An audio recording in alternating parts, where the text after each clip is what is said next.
Test, test, test. We are good to go. Hey, everybody. Hope you guys all had a wild day just like all of us. There's Loki bouncing off my shoulder. Um, Very, very busy day. We're going to talk about some news here to get things kicked off. And then from there, we're going to break it down into some technical analysis because after the wild move we had, it hasn't really changed too much, but we're still seeing some walls being broken on the upside, which is a good start for us. And we'll basically be talking about the earnings plays that we have to look at for tomorrow and the amazing earnings of Facebook, the amazing earnings of Meta, if you will.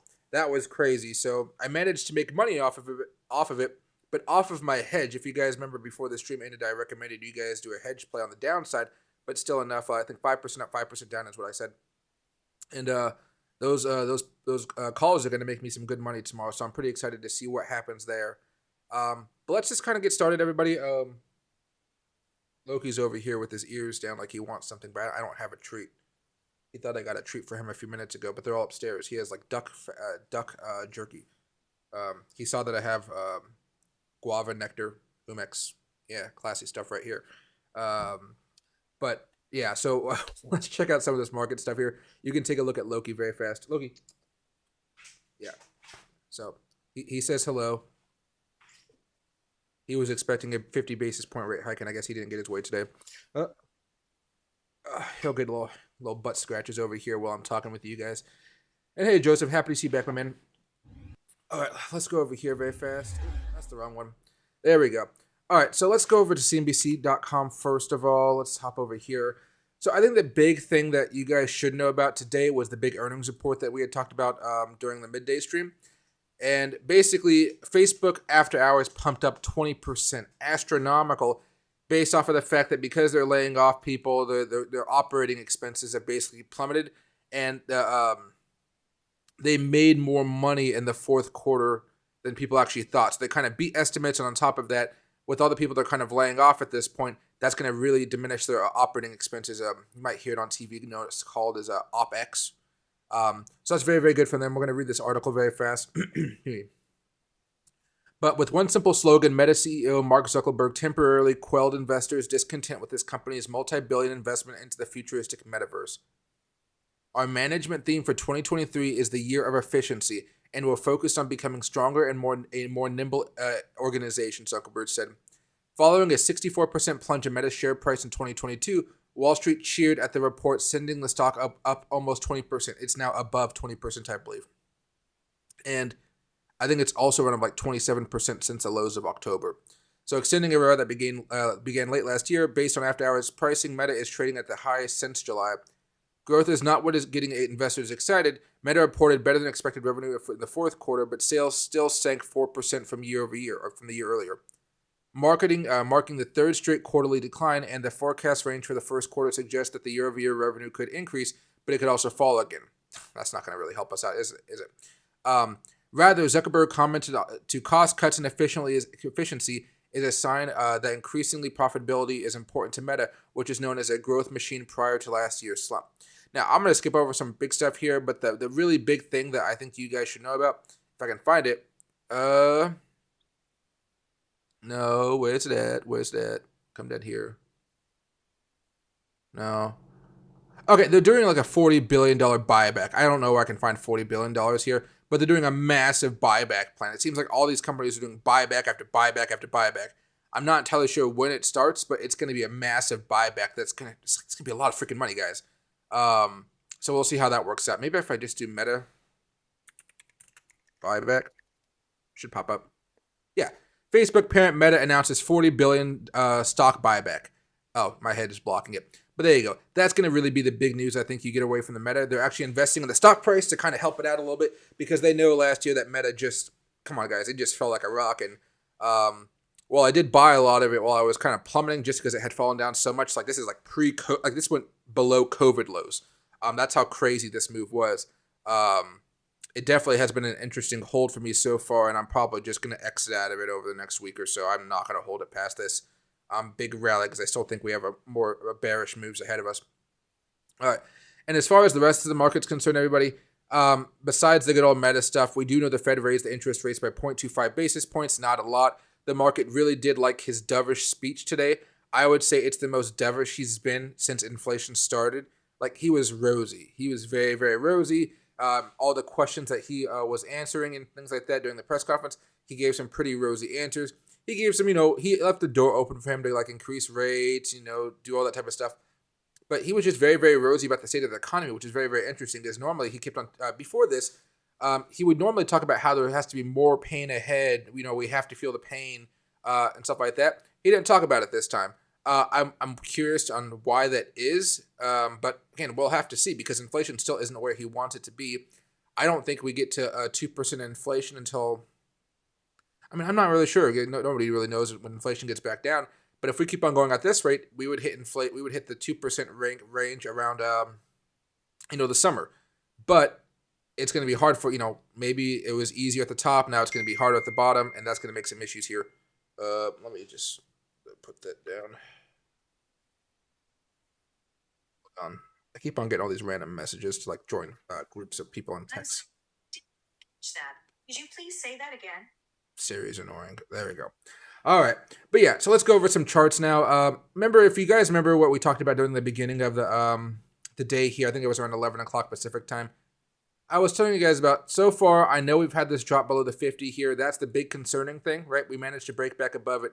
But I wasn't too concerned unless we broke down below this 22,279 level.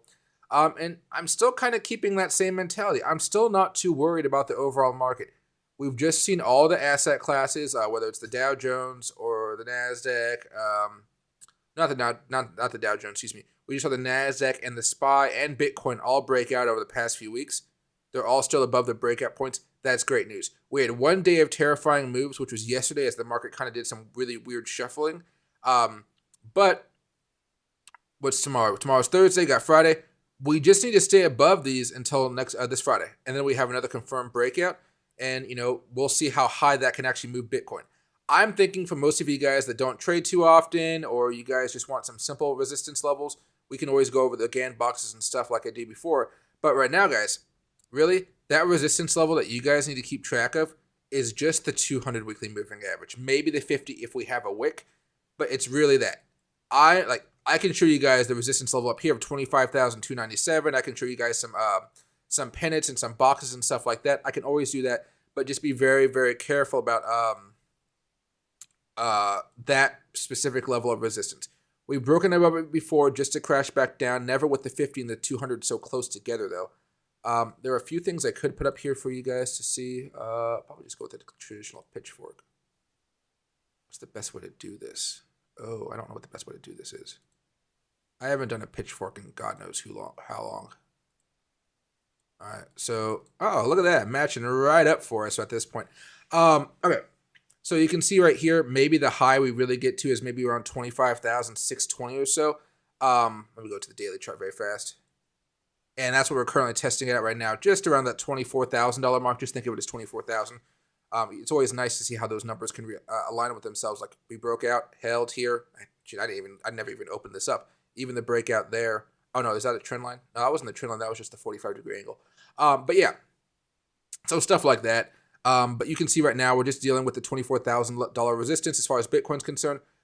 Forgetting about all the other moving averages, if we do manage to break out here, there is that next level of resistance around 25,300 or so. Again, I would say that kind of falls within that range of the wick though, right? See where that 50? I said the 200, but we could wick up here to the 50. That's about the range I think we might get up to if we have one more pop. It's just getting harder and harder for me to see this parabolic rally continuing. Usually whenever we have these rallies, we come crashing back down. Let me see if I can actually do any more. So this is from here to here to here. We're in modified shift. Let's just go to original. It's probably going to be too high, but that matches up with the. So if we go just to the original pitchfork here, this actually matches up pretty well with these 50 and 200 weekly moving averages. Let me zoom out a little bit more. It was actually a pretty nice hold right here until things got a little nasty. Let's see. But if we break out here, then we have an opportunity to 29,000. Now, I doubt we're getting up there, but that'd be something, wouldn't it? Shift. Let's see. Anything with the shift here. Still matches up. That one kind of has a high of 26,000. Let's just, the inside's not going to, the inside's not going to do anything for us, is it? Let's go back to the modified shift. I kind of like that one right now. So I would really say, guys, if we do manage to make that big move back up, 25,000, 25,500 or so seems like a reasonable level where if you guys are buying right now, that could be a level to scale out at. But in order for all this to really happen, remember we need to have we had the first two pieces of the puzzle. Good, 25 basis point rate hike, even a little bit of a sprinkle on top because of Jerome Powell's very dovish nature speech. And then we also had Meta having some great earnings, fantastic earnings, even though they already crashed a lot. On the other side here, for tomorrow, we have Google's earnings, Apple's earnings, and Amazon earnings. We want to see all of them have some really good earnings, and that will keep the entire market pumping up. And that's how Bitcoin hits 25,000, 26,000, somewhere in that range, right? I don't think it's going to hit that range without those three having decent earnings, or at least a couple of them having really, really good earnings. We need to have good guidance, and we need to see the economy is going to be very, very strong enough going forward. That'll give the market a little bit more of an opportunity to pump up here, okay? Now, I don't know if I should do any more I can go here to here to here, but that's never fun. Let me give it a shot.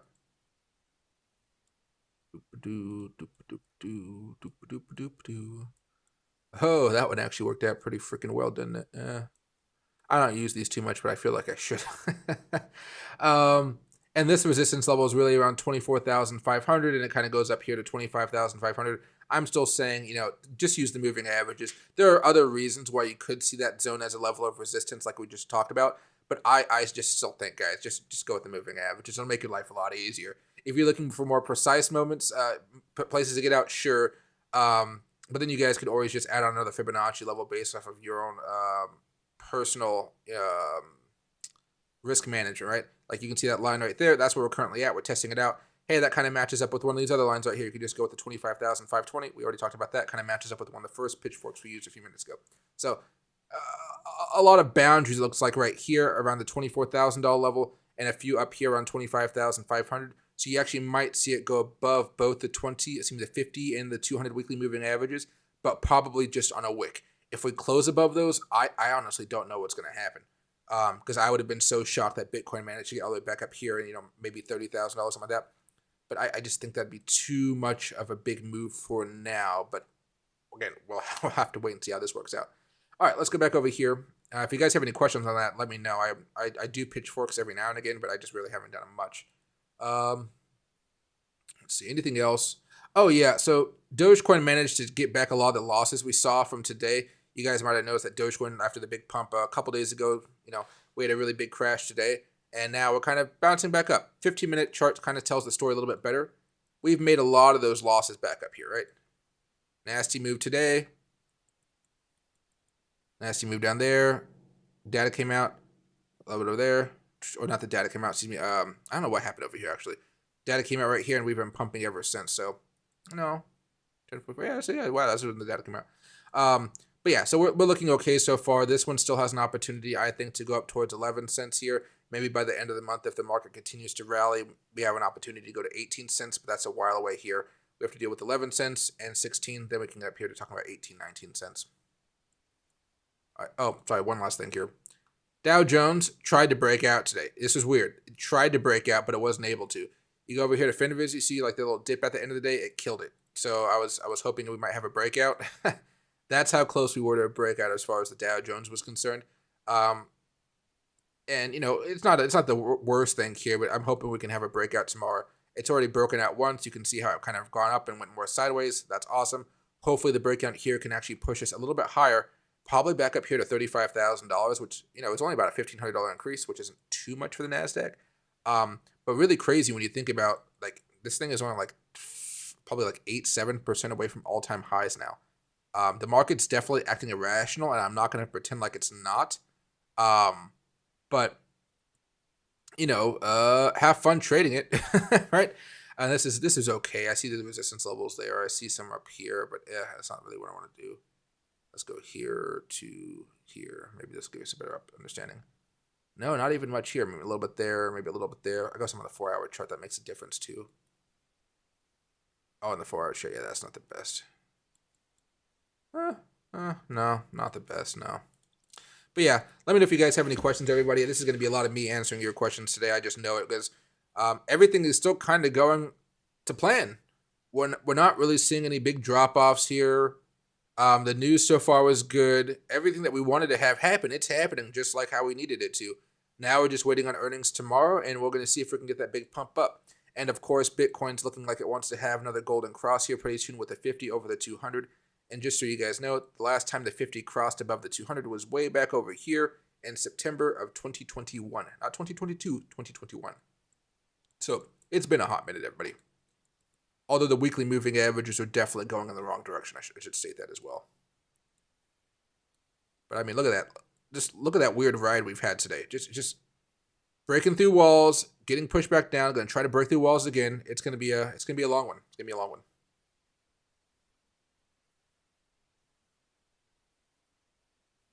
Let's see. And hey, Joseph, happy to see you. Way to go, Meta. Meta definitely was pretty good. Let's see. Hey, Rohit, I'll give you one right here. Let's see. Dydx. What is Dydx?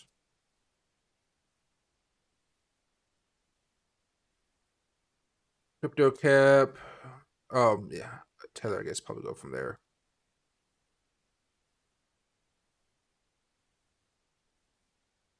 Well, this one already broke out, so it's going to be hard to get a good buying opportunity at this point here.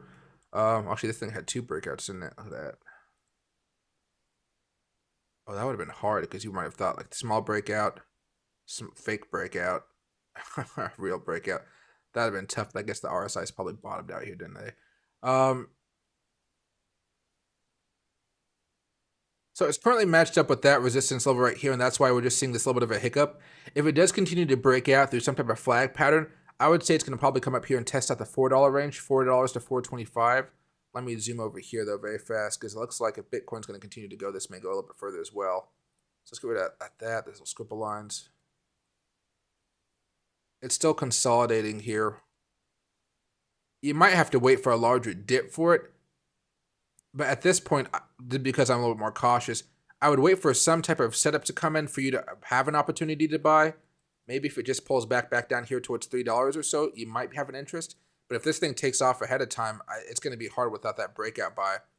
I mean, you could always, I guess, try to do a breakout there and maybe something like this. All right.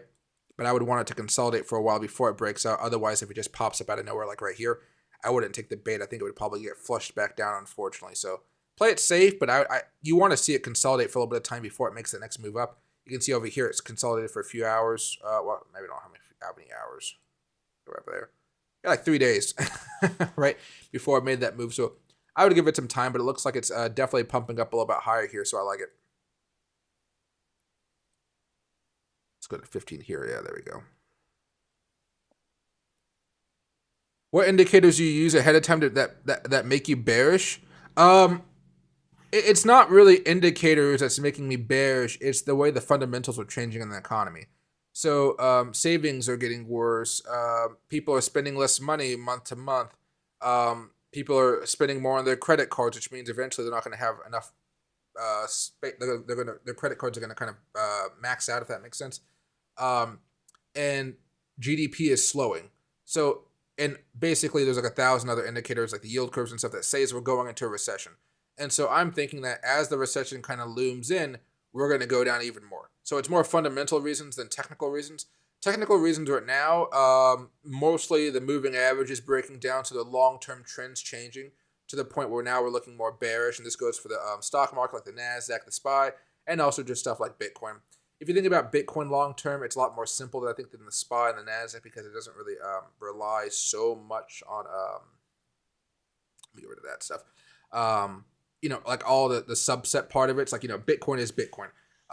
It's not going to really get hit too hard if like Ethereum goes down or Dogecoin goes down or something like that.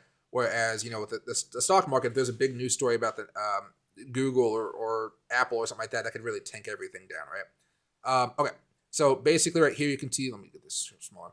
You can see right here, this is a weekly chart for Bitcoin. You can see how the 50 is about to cross down below the 200 and the 20 is about to cross down below the 200. It's just never happened before. And traditionally, when we look at these moving averages and these death crosses, the death crosses have a little bit of meaning. And so do the golden crosses as well, but we're talking more bearish here. The last time we did death cross was right here, and you can definitely see how bad things went after that. The last death cross was right here. You can see how things kind of went to shit after that. Last death cross over here. You can see how things went to shit over here. Notice how there was a month, like, how long was this? 140-day period before the drop actually happened. And I guess the last one we have over here. Notice how right there we had a big drop. We're used to seeing these two happen, but we've never actually had the 20 cross down below the 200, let alone the 50 cross down below the 200 here. So that's where I'm the most concerned. I'm like, whoa, what happens when this hits? And we've already seen how this one kind of dropped us down along, I would say, along with the FTX drama. But I'm hoping, from a more optimistic view here, if maybe things aren't more rosy or something like that over the next few months, perhaps by the time we get to April, May, late spring, perhaps the 20 is curling up and we have a golden cross between the 20 and the 50. That could really push Bitcoin back up to 31,000. That's kind of a more optimistic viewpoint there. It just really depends on, like, come summer, is the NASDAQ tanking? Is the SPY tanking? That's where things get a little more difficult because that'll mess up all the technicals here for Bitcoin. Because if we go over here to the NASDAQ, let's go to the 20. You can see right here, those are both crossing over slowly, but still all have the opportunity to have a reversal sometime in spring. It's just that spring isn't supposed to be that good, apparently, according to all the economists. But we're seeing that first death cross. The second death cross should come sometime in March. And again, historically speaking, when we have these death cross below the 200 moving averages, it really hasn't symboled the best of times for the economy, right? There we have 2008. And then we have the dot-com bubble, 9/11 type stuff, right? So, just those long-term trends. If you want one more, I would say, as far as indicators and technical stuff, let me get rid of the little lines and stuff. Here's the monthly moving averages. I don't usually pay attention to these as much, but you can see how the 20-month moving average is really curled back down, and we should eventually have a death cross here. Again, I'm not too concerned about this one. I'm more concerned about the weekly moving averages, but you can see they eventually do cross, although after the bottom has been hit. They do cross, and the bottom actually does keep on going down over time. This one was actually more of a say, hey, watch out for this big move right there. So we'll see. But yeah, there are tons of indicators saying, hey, we're slowing down, and we're not going in the right way. And those are just not now starting to catch up to where the stock market is. Or they will start to catch up depending on which time frame you're using. One other thing, maybe, we don't really use this one too much, or hardly ever. 2-month charts. This one's pretty interesting just because we're coming up against the 20. We rarely break down below this. We just did, right? Pop right back up, a little bit of resistance again. I'm hoping we can break back above it. But go back in time a little bit. These do eventually cross as well, but only that one right there, right? Over here. I really just want to see if I can find my angle. Well, I'll just use the cheat one right there. 45. There you go. Get my little Ganny fan out. Oh, snap. I didn't. All right, whatever. All right. There we go.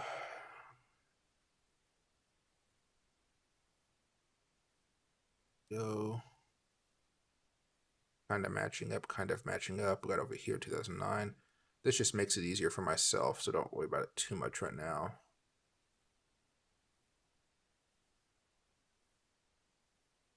Go. Magnet.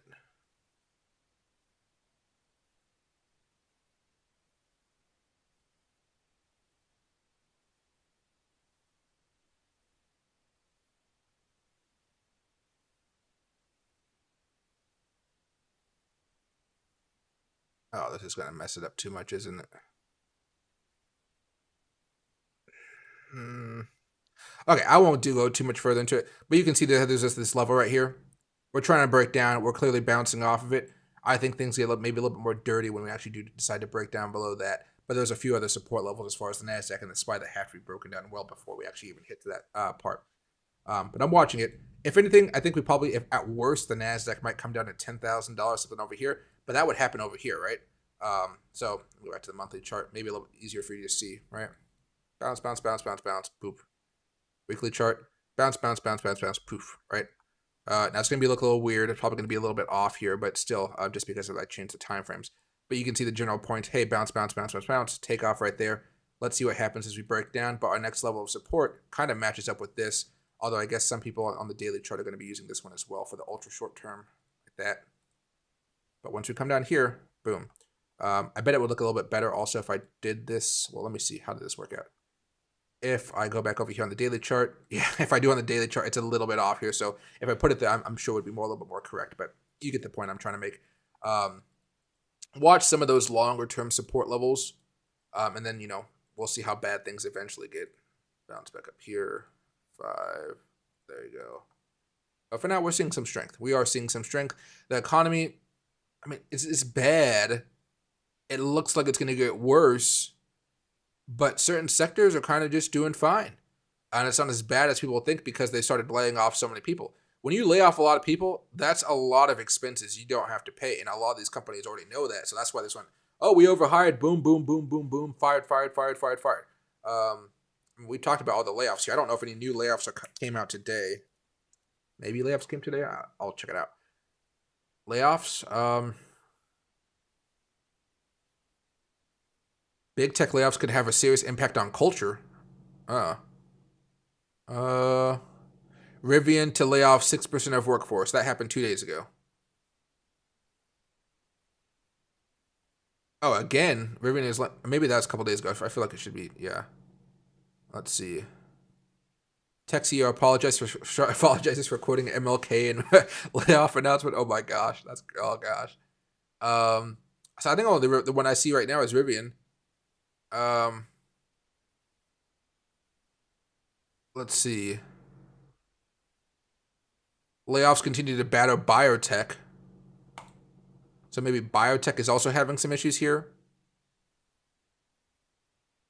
But I only see hundreds of layoffs here, not like a really crazy amount. So looks like, the sector, it's spreading to different sectors. It's not just tech anymore. It's spreading outwards. Okay, it's spreading. I think that's the thing people need to understand.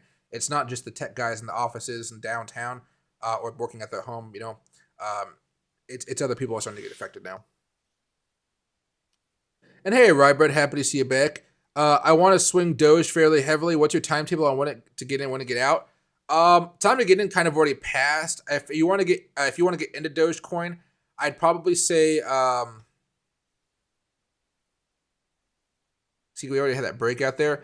I would say you still have an opportunity. I'd be very, very cautious of leverage trades, but I want it to have a more of a pullback like we saw today. So what basically just happened today is we've been kind of riding this kind of wave here. Broke out CPI data or just Bitcoin having a little bit of a dip below that 50 moving average in the 4-hour chart. It really just killed that momentum. I would try to say, hey, see if you can buy it around here. That way you can just have a stop loss if things don't work out in your favor. But with everything going on right now with earnings reports and rate hikes, if we have Apple having a good earnings report, Google and Amazon, we won't even come back down here. We'll just start shooting back up, and then you're probably going to see it start to retest this 10.5 cent level to 11 cent level. From there, I would suggest that it would have a pretty significant pullback. So back down to here, and then from there, consolidate and then try to rip up higher as long as the market continues to go up higher over the next 2 weeks or so. It wouldn't look as wide as that because that's all the way out here to March. But I would try to buy that pullback and hope for it to go up a little bit higher. My big thing, though, is at this point in time, because I'm just not assuming that it's just going to go straight up, I'm still assuming that we're going to hit some resistance as far as Bitcoin's concerned at that 200 weekly moving average and that 50-week moving average. I would say wait for it to come back down here to the support level, then take that hit, unless you want to trade some type of smaller breakout here that maybe you can try to hold for a longer period of time. Because even now, you're seeing that we're still hitting some levels of resistance, and it's getting very, very hard for us to really continue that move up for Dogecoin. Because this initial move was really caused by some the catalyst of Twitter starting to file paperwork to become like a payments system, and everybody knows that Elon will probably put Dogecoin in that system itself. So I probably wouldn't be buying until like after hours tomorrow when like earnings come out. Unless we come back down here to find support, and then from there, your typical 2% stop loss. I wouldn't even try to hold it too much because if Dogecoin, actually to make it easier, if we break down below this, just use this 0.85, 0.085. That's what I'd be using right now.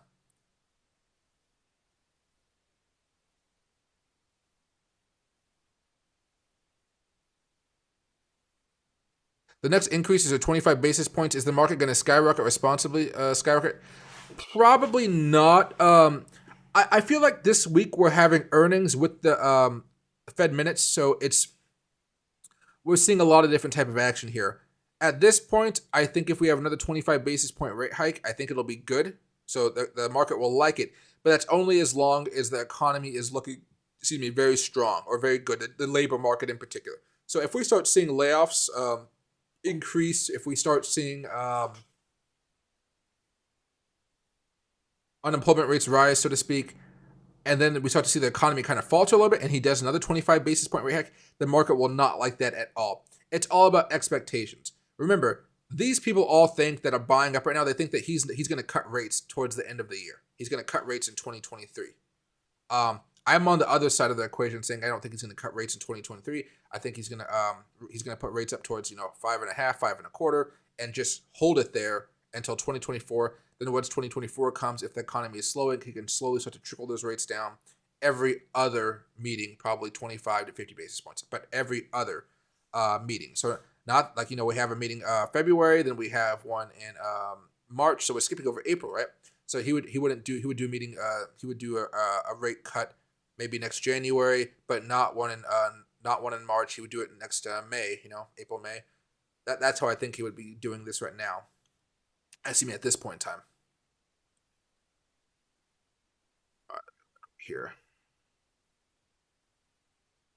I really want to see Bitcoin continue to pump up higher, though. There we go. If Apple has a bad earnings report and Google, Amazon have good earnings, what is your prediction for how the market will react?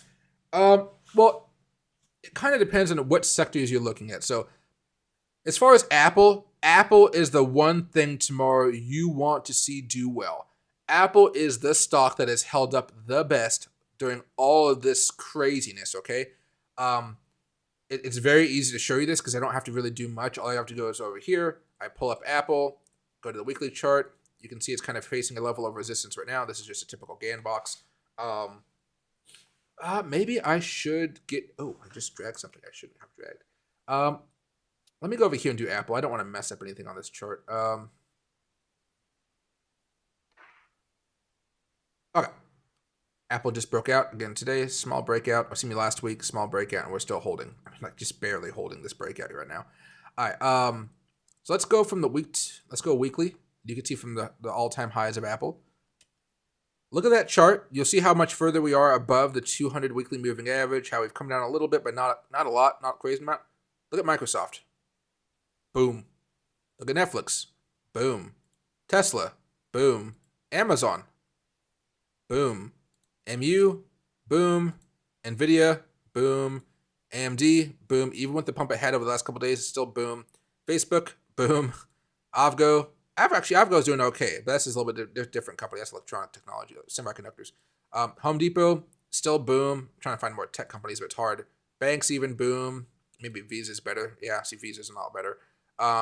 Oil, that's oil. We shouldn't talk about oil. Oil is not Apple. It's still the same. But you can see how relative to all these other tech moves, like, the Googles and stuff, like, where's Google here? The Goog, it's at the bottom. So look at that. That's Apple, Google. Apple's the one thing you don't want to have fall down. Google, sure, it can come back down. We have strong levels of support to kind of keep us afloat. Apple's one of those things where, man, it just hasn't fallen down yet. And I think when Apple falls, we finally get close to the ending of the market. I think we finally get close to that, like, hey, we're done falling, we can start to really buy up heavily. This is the COVID high right here, pre-COVID level, $82. We are still 78% above that level. Mostly everything else has come back down. Look at Microsoft. We are only 32% away. It needs to fall down a little bit more. You can see over here, as far as Microsoft's concerned, a lot of these other plays, responsible companies that haven't done anything too crazy, they're about to have their own death crosses. The 20 is about to cross over. The 50 is about to cross over. Those things don't happen often, right? They don't happen often, and when they do, they're kind of nasty. Like right there, over here, a little bit, not terrible, but you can see right here, crossover right there. It did lead to a little bit of a move. I don't know what this move was, though. What was that when the 50 crossed over? That's right there. 11% move down. So it's still a little bit more of a move right down. But really, we haven't felt the pain here yet, right? Over here, Microsoft as well. Boom. 2008 financial crisis and .com bubble / 9/11, right? And you can see some nasty moves that happen in between this type of stuff, mostly with sales. But the cloud has really changed a lot of their business models from these days. And last, talking about Amazon. Amazon's a little bit different, as you guys know, because all these freaking splits it's had. You, doesn't that just look like a Bitcoin or something like that? I mean, just look at that. Let's go to the monthly chart. I mean, just look at that. This is absolutely insane. But you go over here to the weekly chart again. Let's zoom out. 2020 highs over here, right? 2020 before we dropped.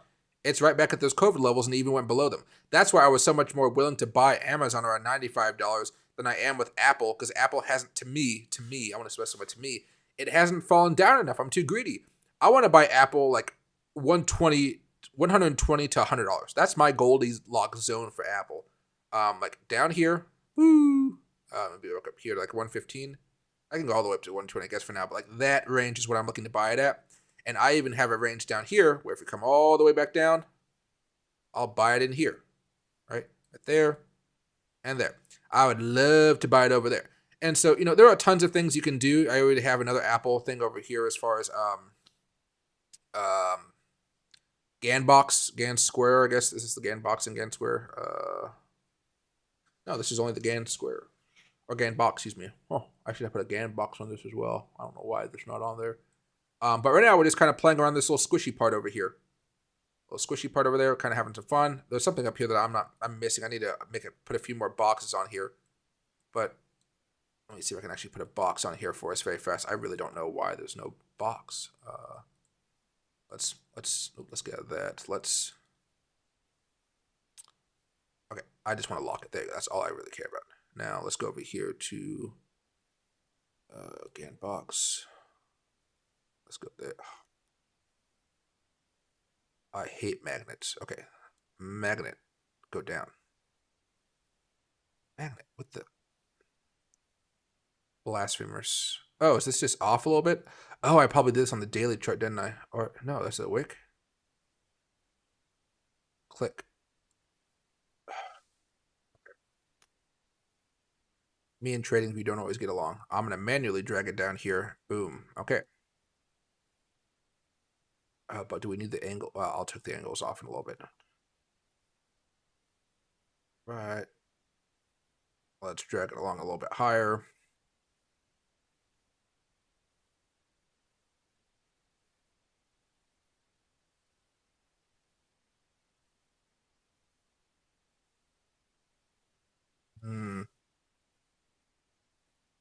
Go.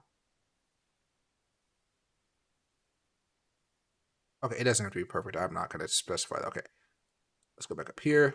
Ah, see, there's that little thing that was blocking it. I told you there was something up here I didn't see. See, look at this, how nasty all that was. Had to pivot off of that, sure. I mean, that Goldilocks zone, I mean, that real deep zone, if you want to go off of longer term trends. Now, you could always move this up to maybe over here, and you see these orange lines move up in comparison. So there's orange lines actually right here at the same time.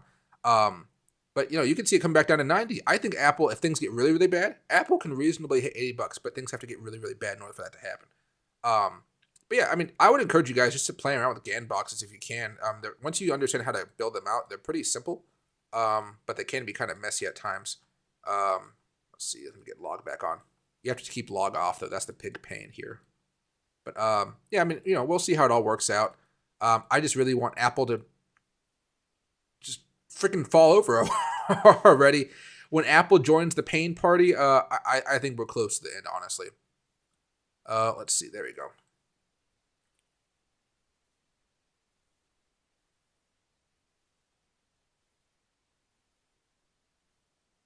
That's right here. And hey, Monica, what is your opinion on MO? Any option play for tomorrow earnings like Meta? Yeah, I would probably do a hedge on Amazon. I want to see Amazon have a good earnings report and kind of break out a little bit higher. I am concerned about the fulfillment centers and things of that nature. But based off of what we saw with Meta, I'd probably just have a few calls across the board. So I would have a short-term call for Friday. All the calls be Friday. But Amazon, Apple, not Google, but Amazon and Apple, I'd have some good earnings reports for them. Google, I mean, you could have a call. I just feel more optimistic about Apple because they've beaten earnings in the last year or so, and that could really get us pumping up even higher here. But you said MO. Let me check out MO for you. Let's see right here. Looking at a level of resistance. Wow. Yeah, level of resistance right here. How long ago was this? So this is from way back over here. Seeing some resistance, no resistance, some resistance. Okay, no resistance right there.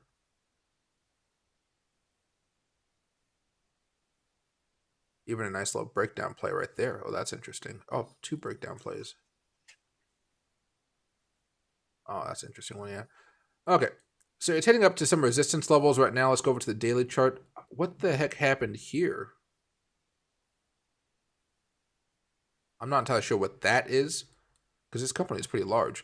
Could be just a glitch with TradingView, or maybe something really crazy happened that day, then it just kind of sank and fell back down. Let me zoom out very fast. 4-hour chart.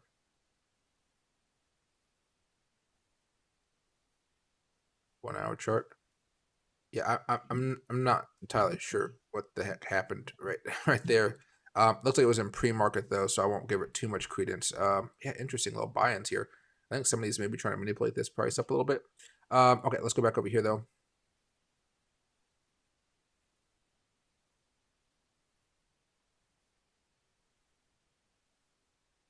It broke down there.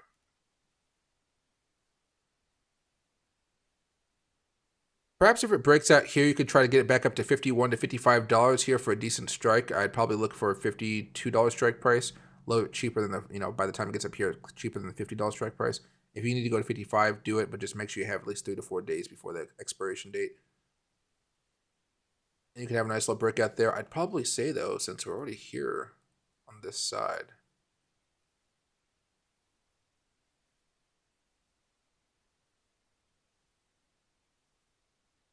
pull that down. I would use this as my scale out zone, somewhere between $51.50 up here to $54. It might go up a little bit higher here, but if that does occur, you could probably always buy the pullback whenever it starts to feel the resistance levels over here. But it doesn't seem like a bad play. It just seems like somebody was trying to load up on that ahead of time, which is curious. So maybe you might just catch on to some rich guy that's pumping up the asset.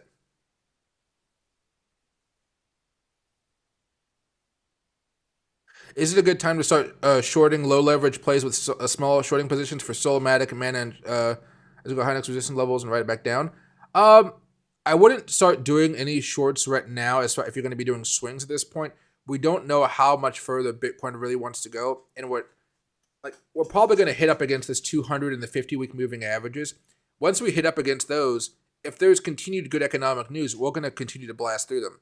I'm just not banking on the good economic news, but it'll be better to wait until we actually come up there, and you can go wait for a breakdown or something similar to that. Because at this point, if you're going to be using leverage, it's going to be very, very hard. You kind of saw today with how just one little bit of news, it can really have a big drop and hit your stop loss if you're like day trading, and then all of a sudden rocket like a rocket ship up here. So I'd probably say not the best time to be going after those type of positions just yet. But I'd probably say next week or two, you're going to have a good opportunity to start opening up some shorts here. Once all this hot stuff starts to cool off, yeah. So that's if you're going to be doing like a short, 3 to 5 day type of trade. If you're looking for weeks and weeks of holding, it's going to be a little bit more troublesome as because we don't have any real big news coming out for a while now. The next Fed meeting isn't until March. It's going to be a while away here. No, excuse me, April, I think.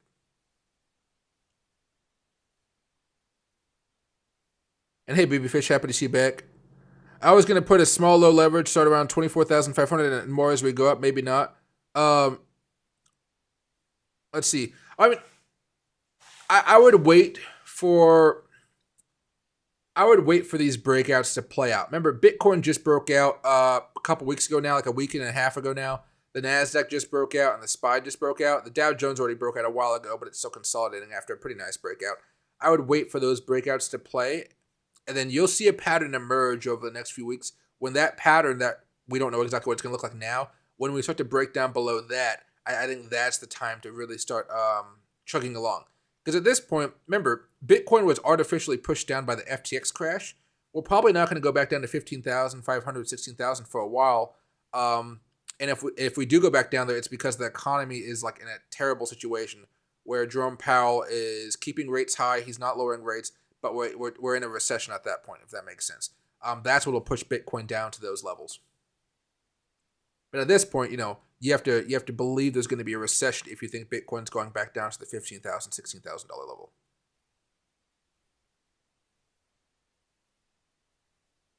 Hey Tony, $90 Apple. That's if things get really, really bad. That's like doomsday scenario for Apple, because that means the market cap would have just like totally gotten crushed.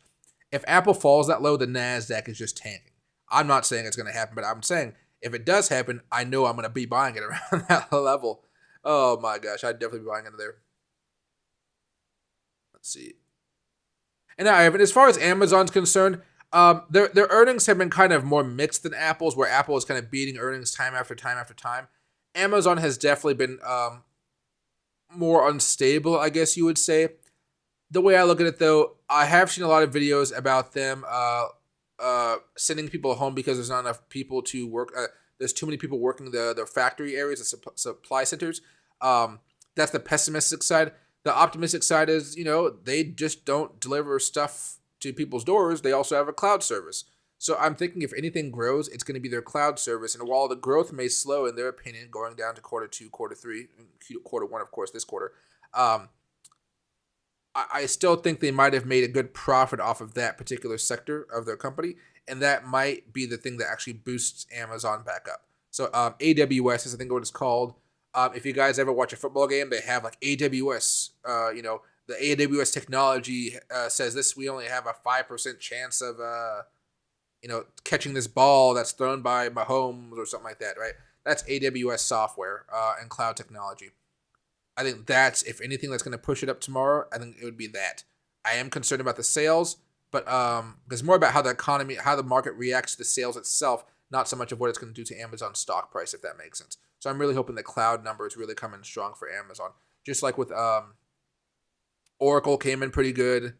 AMD's doing pretty good. So we're seeing some positive effects, and I think we can see that continue with Amazon.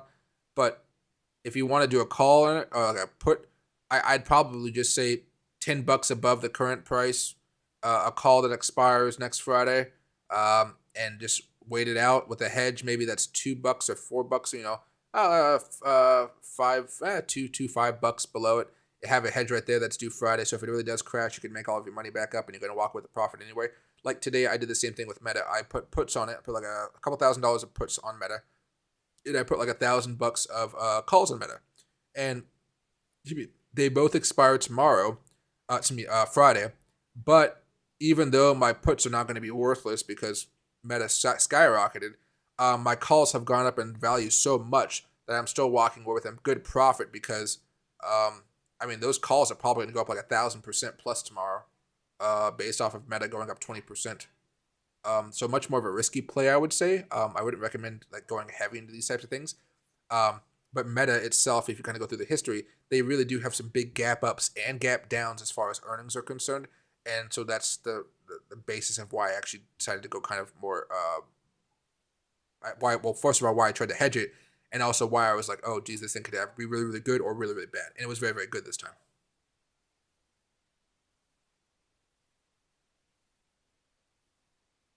And hey, Grand Peasy, any chance for Envos to gap up after earnings in a week or two? Envos? It really depends on what the past history of this has been. Integrated Sciences looks like. They pump up. So this is a penny stock here, so it's going to be very, very risky. We just read an article about biotech not having the best times. So a nice move back up. Let's go to the monthly chart. Let's go to the daily chart. Has this been having splits? I see a split right there. You saw the squeeze that happened afterwards. Split over here. You saw the big move that happened afterwards. How long has this been down here? This has been down at the lows for a while. Although it does look like volume has been increasing steadily. When this thing first opened up in the early 2000s, nobody was buying this at all. Yeah, nobody was buying this at all. Okay, so when did the volume really start on this bad boy? Okay, volume really picked up, it looks like. Oh, maybe it could have been over the counter for a while. Because I see a split. People started buying into it, and more volume, less choppiness. Okay, a little bit better. Okay. Gap down. Probably did an offering or something a few months ago. Doesn't say the earnings are coming up though. Invos, yeah, let me go over here to Finviz.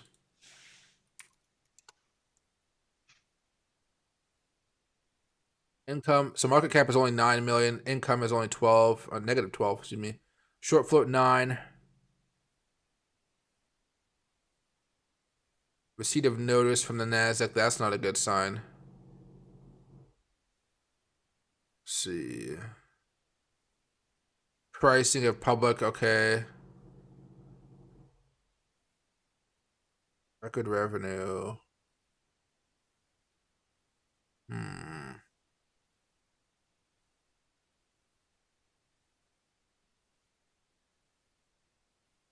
I would say at this point, another pricing offering, yeah. I would say at this point, if you're going to be doing it, it's going to be more of a YOLO play. So sure, give it a chance, buy it at 13.5 cents or something like that. Have a stop loss around 10 cents. So if it does fall down here, which would be a lot, you'd be down about 25%. Risk 25% for the opportunity. It goes up to 20 cents or it has a big pop. And, if it's, just to 20 cents, it's 51%. If it goes up to 25, you're looking at 100%. I'd probably scale out part of it right up here if it gaps up towards 16. Do another scale out level around here around 20 cents, another up around 22, 24, 25, that type of thing. And I would scale it appropriately. But what I would do, depending on where you're buying this at, I would buy it ahead of earnings and not buy it the day of earnings, because you want to have an opportunity the next few days to scale out as you want to without having to worry about pattern day trading rules and like that, rules like that.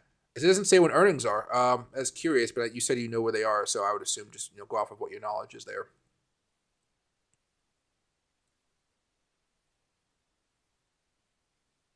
There you go. Oh, hey Loki. Sorry, my dog was just looking at me through the bottom of my computer. I was like, "What are you? What are you doing?" Uh, let's see right here. And hey, Axel, yeah, give me the ticker for Kodak, and I can give it a look for you. And hey, Dydx. Yeah, I think we just looked at that one, but I can shoot very fast. Dydx. There we go. Good thing the technical analysis is still up here. So I would wait for it to consolidate a little bit more and then have that breakout. You see the moving averages moving up quite a bit. I'm kind of happy the way it's moving so far. If you don't want to wait for it to come back down here, possibly for another opportunity to buy, I'd go over here to the hour chart, and maybe, just maybe, over the next few hours, you have something that looks more like this, or just comes back down, maybe just down to 320 or 330, and then you can try to hook it and buy it.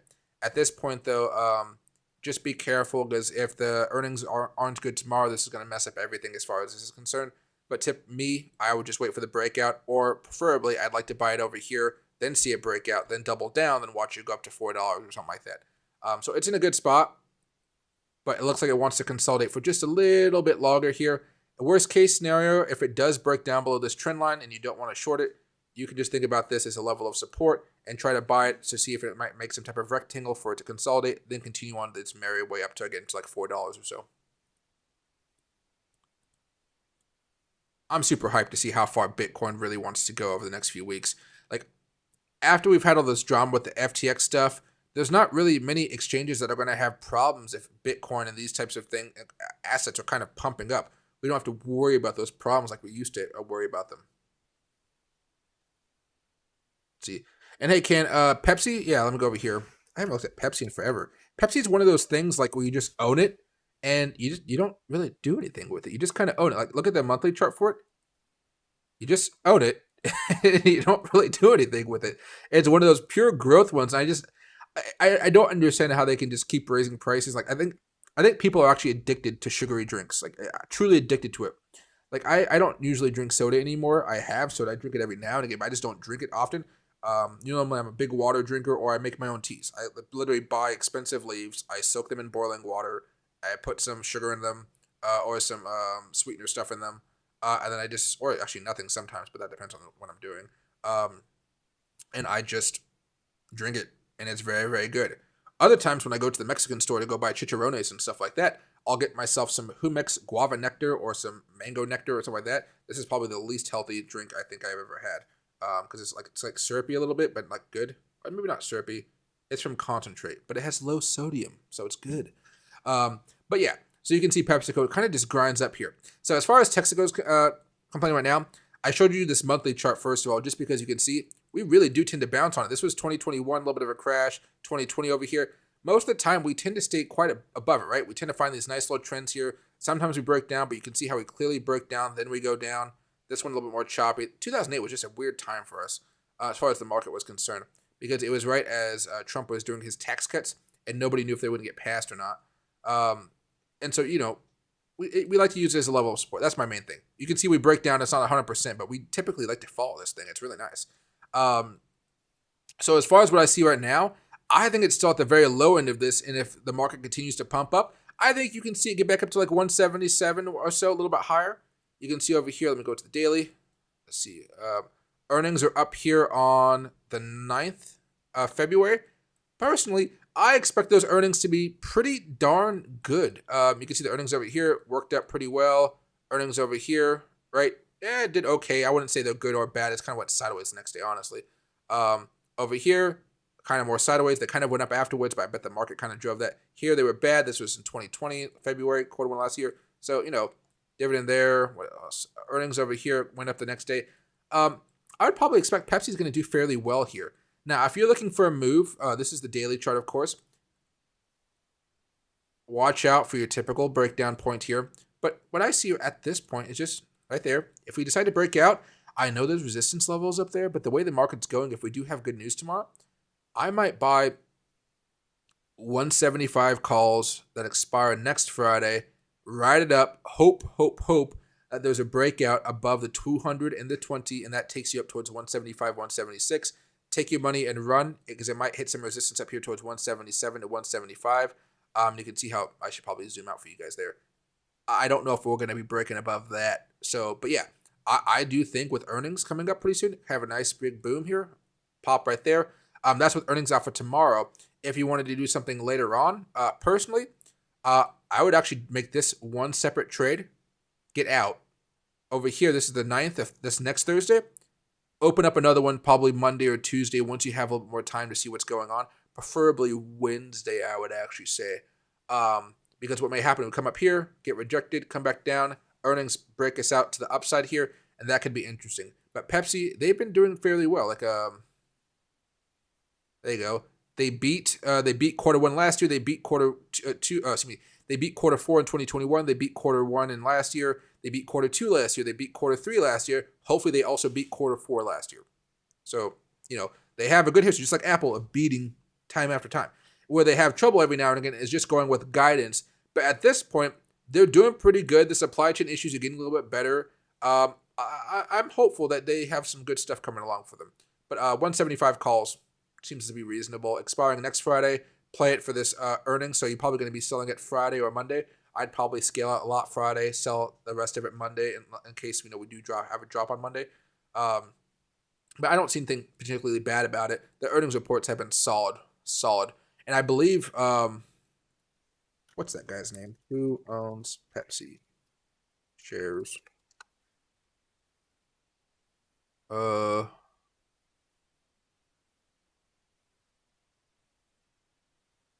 No.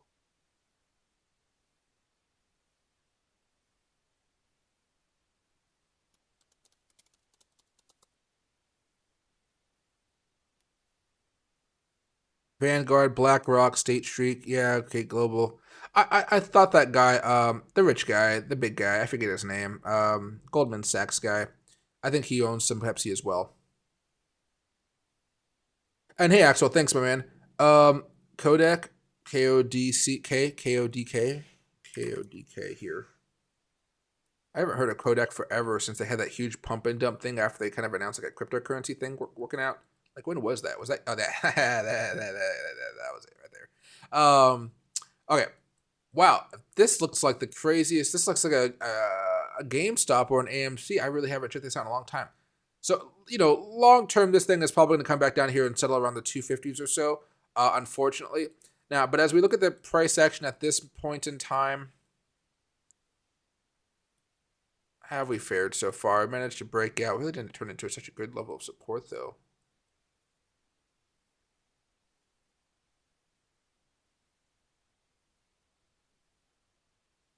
I guess we had a smaller breakout here, but I really wouldn't have trusted that too much. Maybe like a small pennant or something like that. Breaking above the 50 here, that's looking pretty good. A little bit of a stagnant support level there, but have we been here before? Okay, right around there. This one's, I don't like it as much as far as it's set up to buy, but if you did want to buy it here, I would say wait for it to try to pop above that 383 level and try to hold it for at least a day personally. And then from there, I'd probably just, I wouldn't buy any options on it. I would just buy it outright for maybe 385 to $4. Probably 385 to 390 because, don't spend too much money on it. And then from there, ride it up probably close to this 200 daily moving average over the next week and a half or two if we have good earnings again for tomorrow. And then from there, let me see if anything matches up with this. Probably around the 450 level, if we're going to be honest here. Yeah, 431 to 466. This is that level I'd be looking at. It's the middle of that level, so not really either or. But by the time we get down here, it'll probably be around 466. I would aim for that as my price target, especially if it does have some type of squeeze. When you look at plays like this, I'm guessing it does have a good amount of short float or a good short interest, and that's really going to be the thing that really drives it higher, not just the overall market making some moves, because you've seen how this thing has had some really nasty days, and it can grind up for a few days beautifully, grind up, but I don't really see a lot of evidence of this thing just going parabolic like this. I think this is more rare. I would expect, again, something like this where it grinds up, you make your money, you just get out, and your stop loss, if you did want to take that play, if you're buying it at 383, maybe have it around 365, 370. Give yourself some room, but yeah, not too bad there. Or you can just go off of the 20 moving average because that's going to be screaming upwards if this actually does continue to make a strong move on the upside. Let's see. And let's go over here. Let's see. Hey, Ghost. So Ghost wants to look at AMD here. Let me go over here very fast. So AMD had earnings, and boy, oh boy, it just caused major moves. Like the first one, boom, because we actually broke down earlier. Crystal clear breakdown. Earnings came out, boom, boom, boom. Today, with everything else going on, boom, boom, boom, breaking out. So as far as AMD is concerned, you've actually broken out above this last level of resistance that we've been thinking about for a while. You can imagine this trend line being right here as well. Right? I was kind of hoping, again, this would consolidate a little bit more. That would give the SPY time to breathe back down, right? But we just kind of kept on going. So that's perfectly fine. It managed to get back above that 200 daily moving average, which I really do like here. Let me get rid of these smaller breakdown points and breakdown points. So at this point, I looked at this the other day. This is all Fibonacci extension for me. Normally, you guys know I like to sell off right here at the 10, the 1. That's around $87. I do think if things get a little bit better as far as the market's concerned, again, coming with the earnings tomorrow, I do think we're going to have a euphoric moment temporarily, and that'll really push it up towards $96. That's really at the high end of my expectations, but because of their crazy good earnings, I do think they can get pushed up there. They're literally taking market share from Intel. So people used to buy a lot of products from Intel. Now they're just buying solely from AMD, which is great. And I think AMD has a new product line being launched pretty soon. No, that's Intel having a new product line being launched pretty soon. But I think AMD's new product line that they launched, I think, over this past summer, or maybe months ago now, it is very, very profitable so far. Only thing I would say is just be aware of some of these, just basic trend lines, right? Bloop. Watch out for those. You may consolidate for a little bit before making that next move up. So take your time with it, but just be aware of that one right there. If there's anything I worry about, it's that. And I guess maybe one more time here. Over here, kind of matches right up there with that trend. That's kind of why I usually like to go with the ones, because it matches up with something else really good. So keep an eye on it, but that resistance level is going to be around $87. Right now it's at 84. If it can break out there, then you have an opportunity. 95, maybe 109. Again, hard for me to see it getting back up here, but it can at least get back up to 95 and match up some of these old resistance levels there. I'm so excited to see what happens with Amazon, Apple, and Google tomorrow. It's going to be great. Pepsi getting into flavored water with bubbly. I like it. Ooh, that could be pretty interesting too. See, I'm so frugal sometimes, guys. Like I used to have a lot of these sugary drinks and a lot of the bubbly stuff and all types of stuff, right? But there came to a point where I learned how to make it myself. So I know exactly what I like. Maybe it's not even frugal. No, it's frugal, but I don't know. Like, so when I make not a spirit drink, what do you call those things? Carbonated drink, right? I have my little air thing. I forget what it's called. But I put the water in there. I do that. Then I'll put some lemon juice or some lime juice or some pomegranate juice or some carrot juice in there, even carrot juice, right? Or some cherry juice or whatever, and I'll just put it in there. You can buy like just pure juice jars. They're really good. They're really expensive, but they're really, really good. Then once I put the like, let's say I put pure blueberry juice into it. After I put the blueberry juice into it, I'll literally just plop some blueberries into it and maybe some strawberries into it, and I'll just let the fruit kind of cool the soda, and I'll just start drinking it like that. Like, it's great. I don't really do it too much. I guess no, I usually make it for like a morning walk with Loki because I love carbonation. I love the way it feels, but I don't like necessarily the taste of all the drinks out there in the marketplace. So I go bougie with my frozen fruit. It's really, really good though. Let's see. And hey, Uncle Pink, a little bit of a short squeeze going on with Carvana. Everybody's freaking out. Like, since the economy is not going to be so bad, is the premise here, and rates might not go so much higher. Oh, maybe people really will want to buy all these Carvana cars. That's what's going on here. I still think it's going to go crazy bad. But if you want to take a long shot on it, like people did with Hertz back in the day, during COVID, definitely take a shot on it. It's still relatively cheap. But I would just be like, don't expect much. But if you put some money into it and it turns into something, awesome. If it doesn't turn into anything, use it for taxes next year. That's one thing.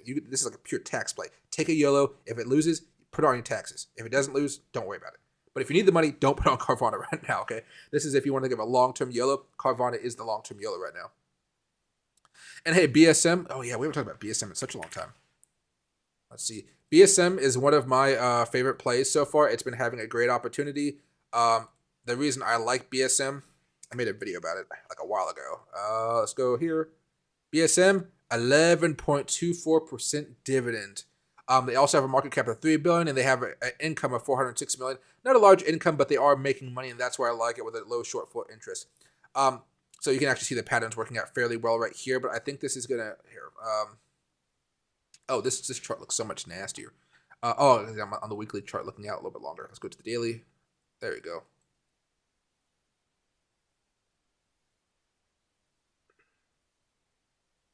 But definitely not at the highs. Definitely not at the lows. So at this point, you might consider this breaking down below the 200 with the death crosses approaching. You might see this come back down here to the $15 range, maybe even as far as the $14.40 range. If you're looking for a buying opportunity, I'd probably wait for it to come back down to at least the $15.43. You got this support level over here, Monica. And there, it actually did bounce off of that already earlier today. I would probably wait to see what happens there. If it doesn't break down below this, you might have an opportunity for this to consolidate a little bit longer, then make that larger move for the breakout.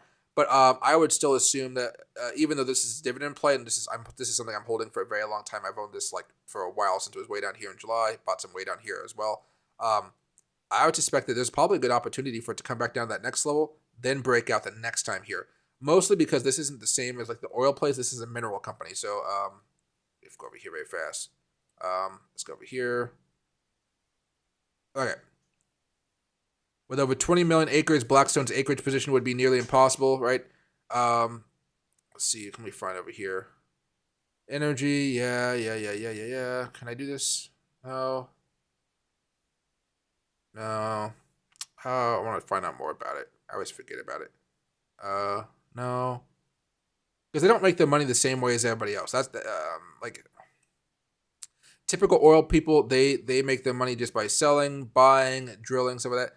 They do a lot more than just that, which is why, and they're more of a niche, I would say. Can I find it here? Unit information. Maybe I can find that here. If it wants to load.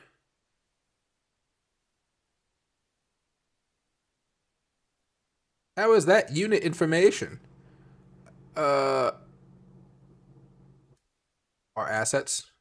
They kind of just own land. Okay. Anything in Washington? Oh, they got stuff in Washington. Okay. Let's go over here. Oh, it's just the land they own. Okay, well, okay.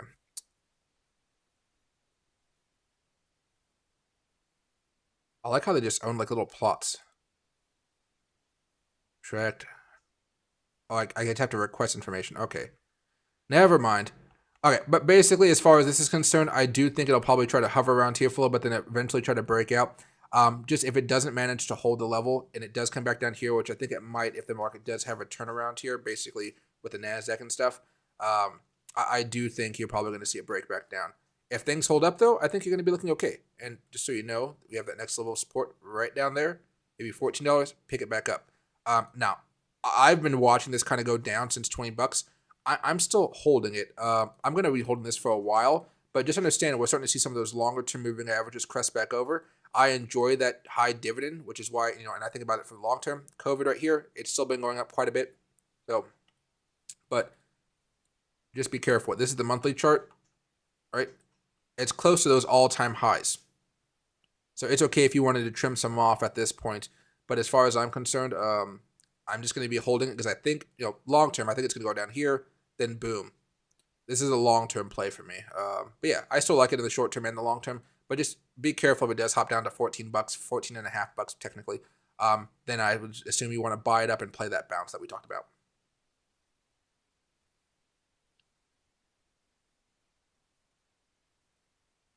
See, SodaStream, thank you, EchoPig. SodaStreams, that's it. SodaStream is the thing I'm thinking about. I love SodaStreams. They're fantastic. And the little containers aren't too expensive to fill back up. That's why I like it so much. Thoughts on Microsoft tomorrow? Let's see.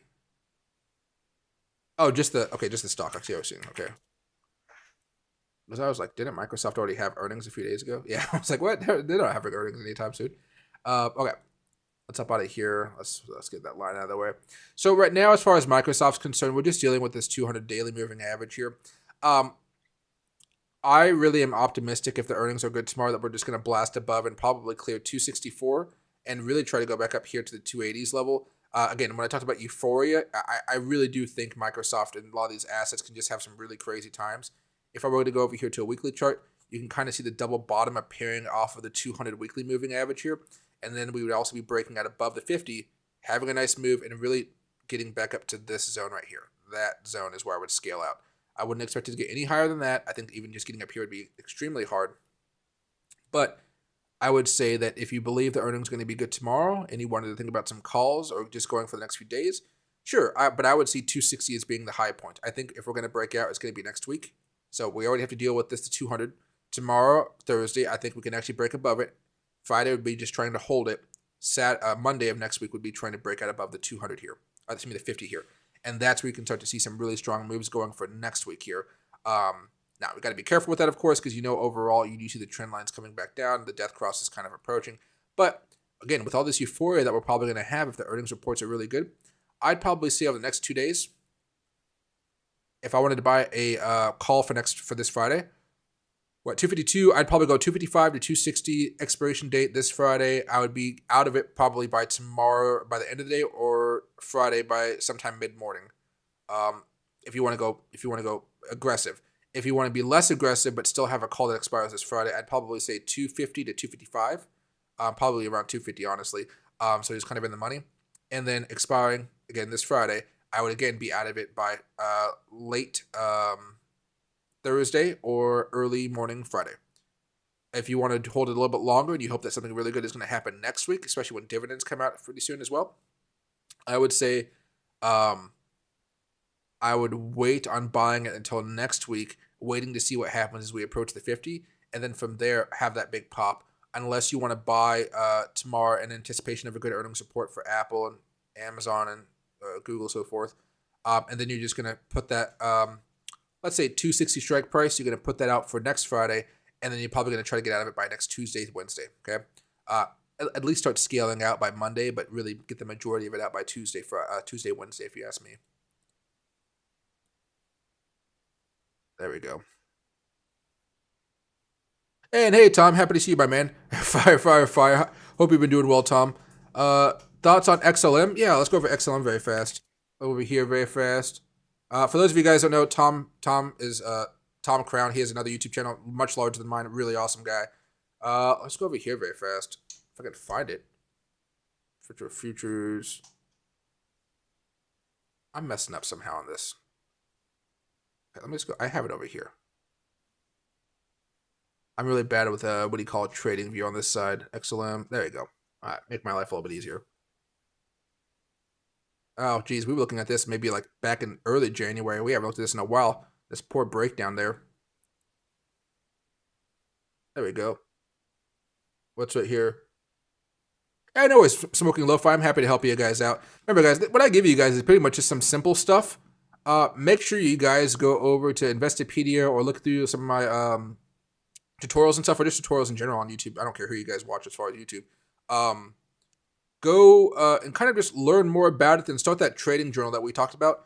Make yourselves have a nice, easy list. Don't try to expand too much, but really just understand the basics of where things are going. I know right now things are a little bit more complicated because you just can't focus on the technicals like we always like to do. You got to worry about the earnings reports of Apple, and you're like, I only want to trade Bitcoin, but I got to look at what Apple's doing and Amazon's doing. It's annoying.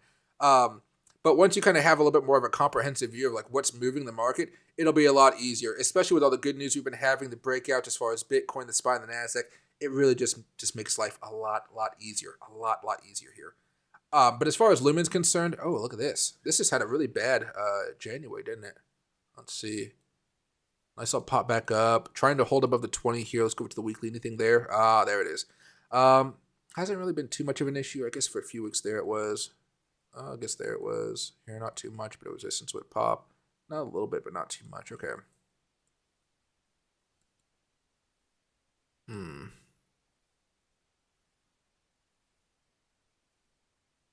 It's had a rough day this way. Okay, that's not too bad.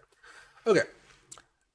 As far as I see here, I wouldn't really touch this until we have a solid breakout right there. That's what I'd be looking for. I'm looking at this little flag that we're kind of seeing pop up right there. Even if it consolidates a little bit further, I'm fine with it. But again, it all comes back down to the earnings we're going to be seeing tomorrow. I would hope that as we kind of go until today and then tomorrow, we have the opportunity to break out a little bit higher. Let me check out this 4-hour chart very fast. Let me pop up a nice little simple one here, short term.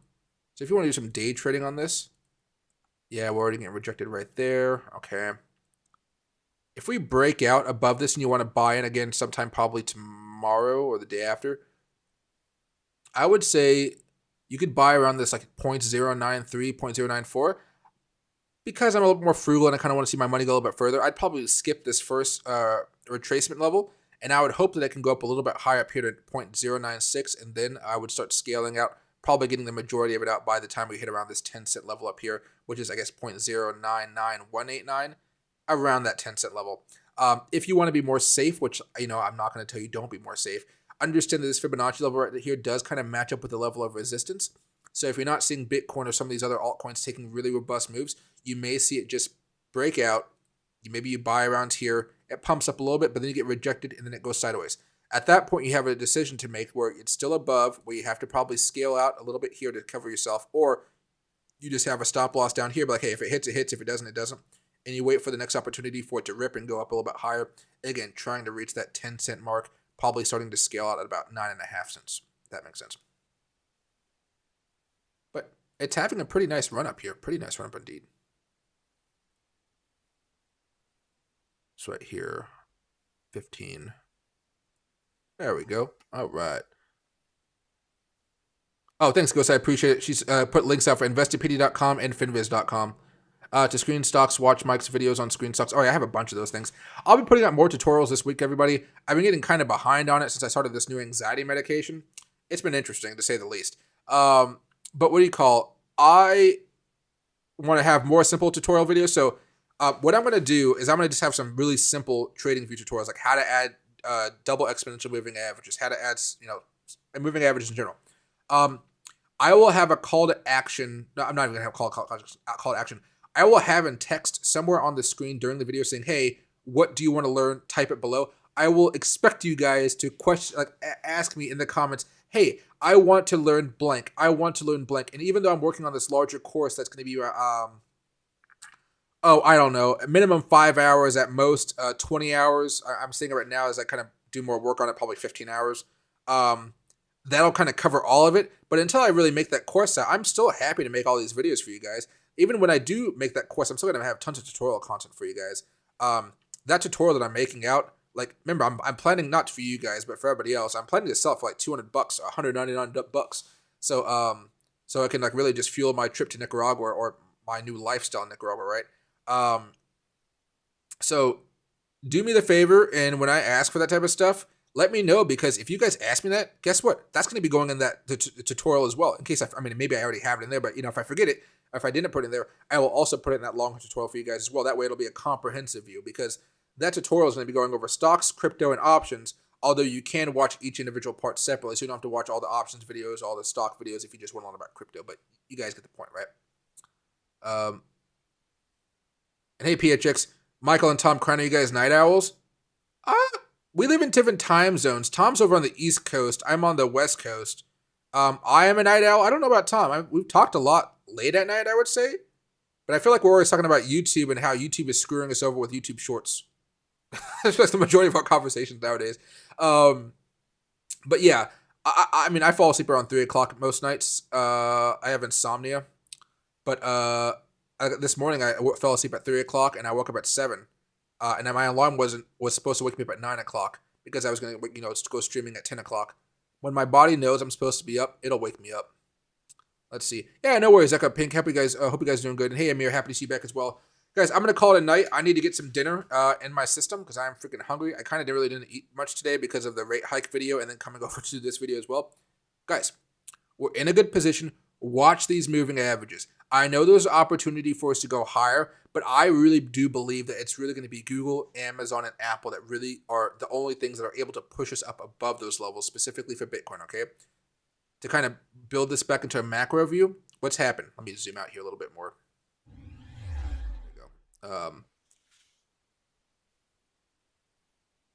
SPY has just broken out about a week ago. We've seen the NASDAQ break out about a week ago as well. Dow Jones is close to a breakout again, and Bitcoin has just broken out a week ago. We've just had a few massive breakouts.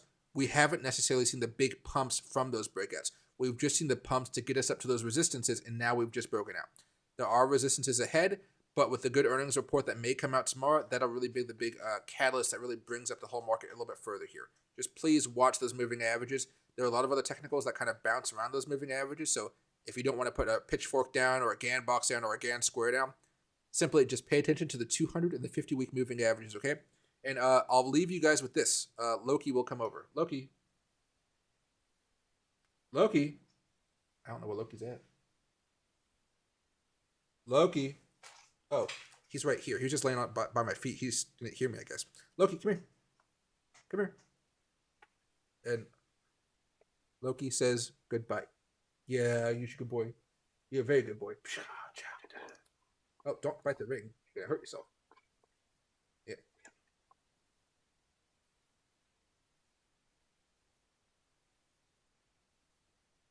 He got bored of me. But okay, everybody. Guys, have a great rest of your day, and I'll see you guys tomorrow. Members, I'll have a special video for you guys coming out in the morning. We're going to be going over some of the earnings plays and some of the hedge plays if you guys want to take those hedges tomorrow. Tomorrow, it's going to be all about the hedges. Microsoft worked out for me.